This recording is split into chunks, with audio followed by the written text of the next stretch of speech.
చంద్రబాబు గారిని నమ్మన్నాడు.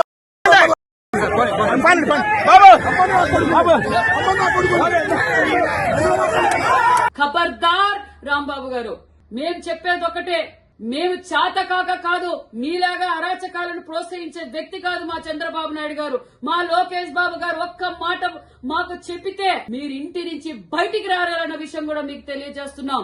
మేము అరాచకాలు దౌర్జన్యాలు మరి వద్దనే ఉద్దేశంతోనే మా యువగల అధినేత నారా లోకేష్ బాబు గారు మమ్మల్ని ప్రజాస్వామ్యబద్ధంగా రాజకీయం చేయమన్నారు, ప్రజాస్వామ్యబద్ధంగా పరిపాలన చేయమన్నారన్న విషయం మీకు తెలియజేస్తున్నాం.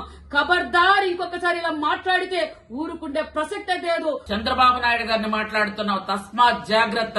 చంద్రబాబు నాయుడు గారు వయస్సు, అనుభవం, ఆయన క్రమశిక్షణ, ఆయన నిబద్ధత, ఆయన విజనరీ నీకుందా? తైతక్కలాడతావు బయట. నువ్వు మాటలొచ్చా నీకు? అసెంబ్లీలో లాస్ట్ టైం ఏం మాట్లాడావు గుర్తుందా నీకు? నేను సభ్యతున్న దాన్ని కాబట్టి ఆ మాటలు మేము బయటకు మాట్లాడలేము. మళ్లీ చెప్తున్నాను, బహిరంగంగా ఏ నోటితో అయితే నువ్వు చంద్రబాబు నాయుడు గారిని తిట్టావో అదే నోటితో చంద్రబాబు నాయుడు గారిని క్షమాపణ చెప్పకపోతే నువ్వు బయటకు వచ్చి తిరగలేవు. ఇష్టానుసారంగా చంద్రబాబు నాయుడు గారిని నోటికొచ్చి మాట్లాడితే ఊరుకుంటాం అనుకుంటున్నారా? కంపల్సరీగా తగిన చర్యలు ఉంటాయి, కంపల్సరీగా కేసు బుక్ చేస్తాం.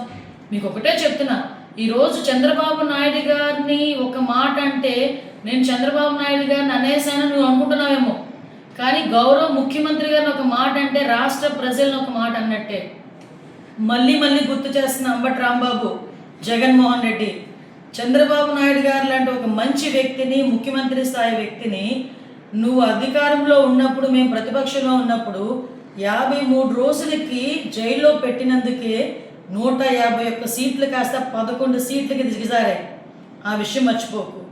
మళ్ళీ తిరిగి అటువంటి ఆ మంచి వ్యక్తిని ఈరోజు మళ్ళీ టచ్ చేస్తున్నాం. Please subscribe to Leo news for more videos.